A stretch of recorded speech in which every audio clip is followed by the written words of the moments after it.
સુપ્રસિદ્ધ યાત્રાધામ સાળંગપુર હનુમાન મંદિર ખાતે ભવ્ય રંગોત્સવની ઉજવણી કરવામાં આવી હતી। 1000 નેશનલ કલર અને 500 જેટલા સપ્તધનુષ્યના રંગોની થીમ ઉપર ઉજવણી કરવામાં આવી। 10,000 કિલો કલરને એર પ્રેશરથી ભક્તો પર ઉડાડવામાં આવ્યા। 50થી વધારે નાસિક ઢોલના સથવારે ભક્તો ઝૂમી ઉઠ્યા। ગુજરાત સહિત 11 દેશના ભક્તોએ રંગોત્સવમાં ભાગ લીધો હતો, તેમજ હજારોની સંખ્યામાં ભક્તોએ રંગોત્સવમાં ભાગ લીધો।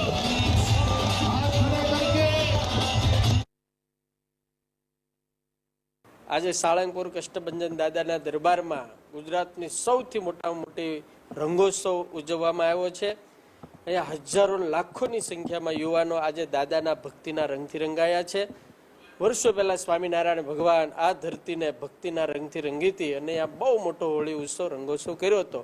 એ પરંપરાને અનુસારે આજે દાદાના દરબારમાં લાખો યુવાનોએ આ હોળીનો લાભ લીધો છે। દાદાને પ્રાર્થના, હેપી હોલી। સમગ્ર ભારત કાયમને માટે રંગીન રહે એવી પ્રાર્થના। આ વર્ષે અમે દાદાના સાનિધ્યમાં પૂનમના દિવસે સાળંગપુર હનુમાનજી મંદિર આયોજિત રંગોત્સવમાં ભાગ લેવા માટે આવી ગયા છીએ। ખૂબ મજા આવી, ખૂબ આનંદ આવ્યો। આ વખતે પણ રંગોત્સવની અંદર 11 પ્રકારના અલગ અલગ રંગો, જે 51,000 કિલો રંગો જે ઉદયપુર રાજસ્થાનથી મંગાવવામાં આવ્યા હતા, જેને પહેલા દાદાને રંગી સંતો દ્વારા, પછી દરેક હરિભક્તો જે લાખોની મેદનીમાં હરિભક્તો આવ્યા છે એને રંગોથી છાંટી અને દાદાના આશીર્વાદ લીધા છે।